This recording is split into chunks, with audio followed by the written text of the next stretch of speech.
இன்னைக்கு ஒரு half marathon ஓடுவோமா? இன்னைக்கு சண்டேனாலே நமக்கு சாப்பிடுற டே. சண்டேல ஒரு முக்கியமான ஒரு வேலை ஒண்ணு இருக்கு. காலையில வெள்ளன போய் கறி எடுக்கிறது. கறி எடுத்து வீட்ல கொண்டு போய் குடுத்துட்டு சமைக்க சொல்லிட்டு. ஏன்னா, நான் ஓடிட்டு திருப்பி வந்தேன் அப்டின்னா, கொள்ள பசியில வருவேன். சாப்பிட்டுட்டு மத்தியானமா நல்லா தூங்கி எந்திரிச்சோம்னாலே ரெக்கவரி ஆயிரும். நாளைக்கு கரெக்ட்டா ஒர்க் அவுட் ஆரம்பிச்சிரலாம். ஸ்பாட்டுக்கு வந்துட்டேன் நானு. பூமர் மாரி சூரியன்லாம் ஃபோட்டோ எடுத்துட்டு, கொஞ்சம் வார்ம் அப்லாம் பண்ணிட்டு, நான் ரன்னிங்க ஸ்டார்ட் பண்ண ஆரம்பிச்சுட்டேன் நானு. நான் ஸ்டார்ட் பண்ணதே ரொம்ப லேட்டா தான் ஸ்டார்ட் பண்ணேன். 6:30 மணி ஆயிருச்சு. கறி வாங்க போன இடத்திலேயே ஒரு 1/2 மணி நேரம் லேட் ஆயிருச்சு.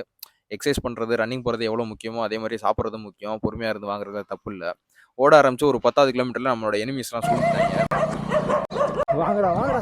இவங்களுக்கு இதே வேலையா போச்சு. அந்த இடத்துல நின்டு கத்திக்கிட்டே இருப்பாய்ங்க. நான் ஓடுற மாரி ஓட, இவங்க கத்துற மாரி கத்தன்னு ஒரே ஃபன்னா இருக்கும். சிவா, நீங்க 2 முறை இன்னைக்கு காலையில இருந்து நான் பாக்குறேன், நீங்க நியாயத்தை பேசுறது இல்ல. அவங்க டெரிட்டரி விட்டு வெளியிலே வர மாட்டாங்க. அந்த இடத்துல இருந்தே கத்திக்கிட்டே இருப்பாய்ங்க. கரெக்ட்டா ஒரு 13வது கிலோமீட்டர்ல நம்ம நண்பருக்கு ஒரு வணக்கத்த வச்சுட்டு, அப்படியே ஓட ஆரம்பிச்சா சரியான வெயிலு. ரொம்ப லேட்டா ஆரம்பிச்சதுனால ஒரு 7:45, 8 மணிக்கெல்லாம் நல்லா உச்சி வெயில் மாரி அடிக்க ஆரம்பிச்சுருச்சு.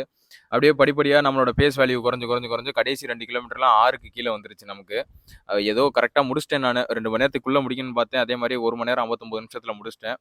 போயிட்டு கடையில போய் தண்ணி வாங்கி குடிச்சுட்டு, கொஞ்சம் ரெஸ்ட் எடுத்துட்டு, ரிலாக்ஸ் பண்ணிட்டு, ஸ்ட்ரெச் பண்ணிட்டு, அங்கேருந்து பஸ்ஸ புடிச்சு கிளம்பிட்டேன் நானு. லாஸ்ட் டைம் கமெண்ட்ல எதுக்கு ப்ரோ போயிட்டு திருப்பி பஸ்ல வரணும்? பாதி தூரம் ஓடிட்டு, பாதி தூரம் ஓடி வந்திருக்கலாம்ல. இல்லன்னா பஸ் பின்னாடியே ஓடி வந்தா ரூ. 20 மிச்சம் தானே அப்டிலாம் கமெண்ட் பண்ணியிருக்கீங்க. இது வந்து ஒரு ஆள் ஓடுறவங்களோட பிரையாரிட்டிய பொறுத்து. நான் சுத்தி சுத்தி ஒரே இடத்துலயும் ஓடியிருக்கேன். பாதி தூரம் போயிட்டு பாதி தூரமும் வந்திருக்கேன். இந்த மாரி டார்கெட்ட ஃபிக்ஸ் பண்ணியும் ஓடியிருக்கேன். தண்ணி இல்லாம 21 கிலோமீட்டர நான் 2 மணி நேரத்துக்குள்ள முடிக்கணும்னு நெனச்சேன். முடிச்சுட்டேன் இன்னைக்கு.